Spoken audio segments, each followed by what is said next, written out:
Hey guys, in this video I'll show you how to withdraw money from FanDuel to Cash App. Now the first thing I want you to do is launch FanDuel. Come to the bottom right and click on account. And from here click on withdraw funds. And I want you to select online banking as your banking method. And just go ahead and enter the amount. And choose your bank that is actually linked to your Cash App. Okay, I'll show you why in a second. So let's say Wells Fargo, then you just log in, enter username, password, log in and choose that account and then hit withdraw. Okay, and as you can see, that amount has been deducted from our FanDuel account.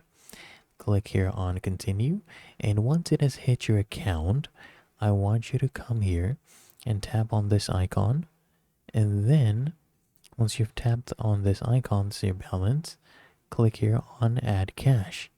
Then just go ahead and enter the amount, let's say $10.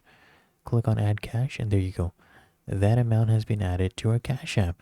So we bring it from FanDuel to our bank account that is linked to Cash App, and then we add money to Cash App. Really that easy. If you found this helpful, make sure you smash that like button and subscribe to the channel.